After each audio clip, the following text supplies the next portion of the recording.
varios, comités de coordinación, Unión General de Trabajadores, incluso en los años 23, 24, puede ser que el estudiante lo ubique bien, se realizó acá en Uruguay una reunión de la Internacional Sindical Roja, que estuvo hasta Losowski, digo porque el padre del estudiante participó en esa reunión. No, claro que no, los alimentos no existían en el norte hace rato.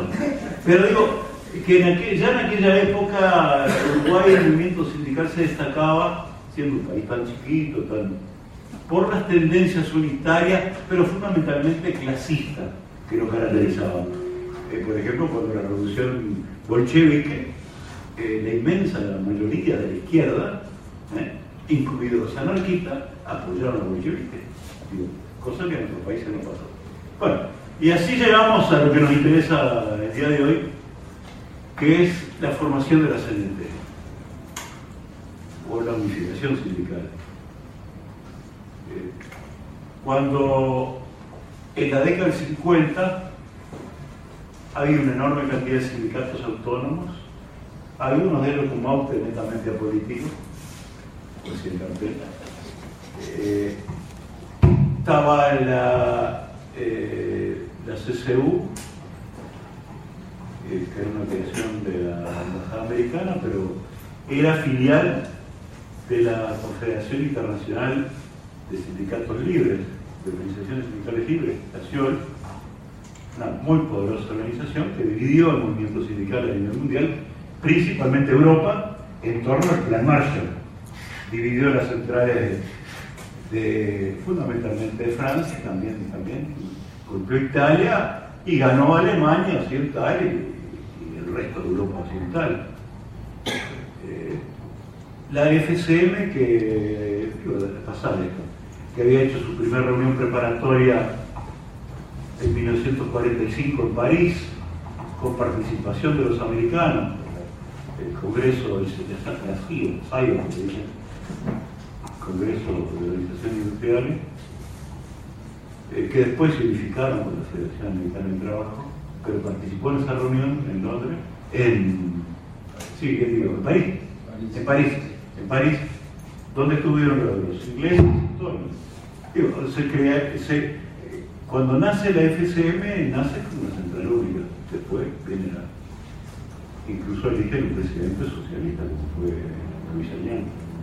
Bueno, volviendo al Uruguay, teníamos entonces una enorme cantidad de sindicatos autónomos, la UGT, que se había formado durante la guerra, ya estaba debilitada, había tenido problemas internos, un problema más grave fue naturalmente el de la huelga de la carne, 43, pero después hubieron problemas que determinaron, por ejemplo, el retiro de textiles, de Fuese con Delía, la UGT estaba realmente debilitada. Tenían entonces la UGT, la CCU y los sindicatos autónomos, eran inmensa mayoría. Pero, característico de toda esa época, es que funcionaban los plenarios sindicales, que tuvieron distintos nombres: plenarios obreros, obrero popular, obrero estudiantil, la década del 58, con la ley universitaria. Pero siempre, ¿por qué funcionaban? ¿Con qué objetivo? Es la solidaridad. Fue una característica de toda esa época, toda esa década del 50, 60. Fue los grandes plenarios, que los viejos podemos recordarlo perfectamente, para discutir la solidaridad, con tal gremio, con tal otro, siempre los gremios en lucha. Y así ocurrió con la carne, tremenda huelga, dura, muy dura, que al terminar, pasado un tiempo, en el año 56, 1956, hace una convocatoria a todo el movimiento sindical a discutir la unificación. Esto se realizó en el Teatro de la Federación de la Carne, en la iglesia. Simultáneamente con esta reunión se desarrollaba una huelga en una empresa papelera, por la zona de Lagomar, rumbo a Pando, Brown, creo que era el nombre de la empresa, americano inglés, que eran filiales de la Confederación Sindical de la CSU. Y se había hecho un paro de solidaridad con estos trabajadores, pero los que no habían participado era la central a la cual pertenecían. Y en la reunión de la Federación de la Carne, por favor, corríjanme. No, yo creo que tengo bastante bien las palabras. En esa reunión de la Federación, de la FOICA, la CSU no participó. Y se nombraron 16 gremios, una larga discusión, duró hasta la madrugada larga, discutiendo en torno al tema de la unidad.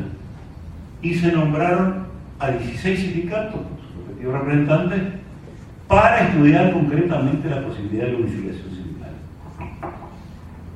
Y bueno, este proceso fue largo. Algún viejo se va a acordar de la reunión de la calle Mercedes, a la altura de Vázquez, más o menos, de Hueco, que terminábamos de discutir entre nosotros a las 12 por ahí, y a esa hora llegábamos y donde empezamos de nuevo la discusión porque él no había estado y quería. Bueno. Sí, los era portero Hueco, era la Unión de Empleados Cinematográficos de Uruguay. Y Burguiote era el local que se llama Mercedes, bueno.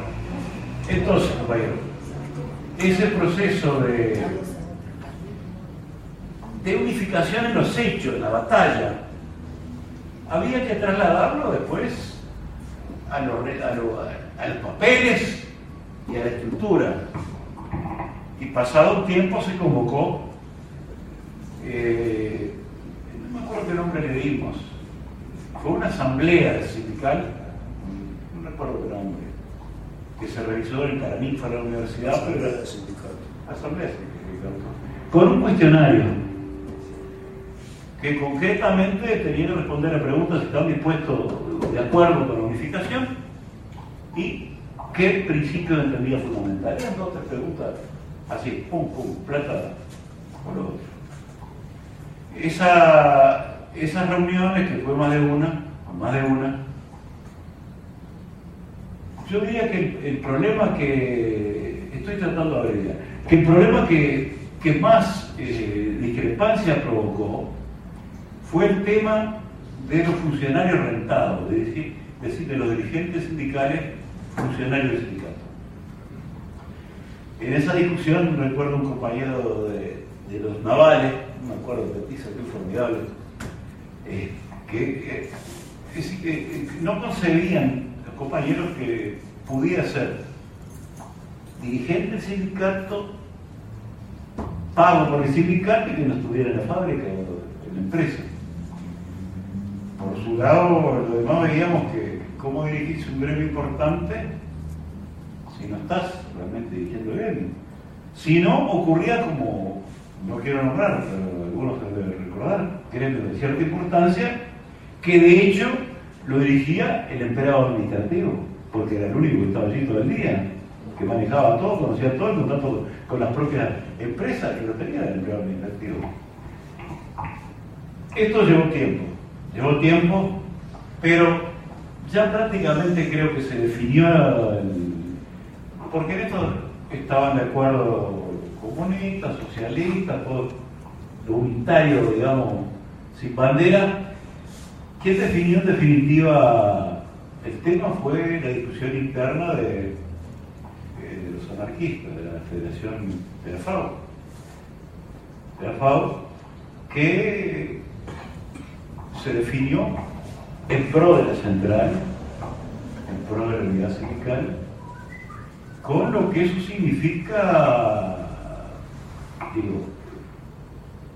cualquiera sabe que los principios anarquistas elementales es la negación de la autoridad y de la disciplina. Integrar una central implica disciplina, porque el estatuto lo establece, así se estableció. Ellos participaron en la elaboración del estatuto, como lo vamos a ver después, y implica también la autoridad que electa. Y entonces sí, se marchó, creíamos que a la formación de la Central Única de Trabajadores de Uruguay, la CUTU. Pero cuando estábamos en esa, ya pronto, para la central única, nos encontramos con que varios de ellos me decían, pare compañero, que todavía no está liquidado el proceso. Y nos tuvieron que ¿cómo se llama? Contentar con la Central Única de Trabajadores, la CTU, que se formó en el año 64.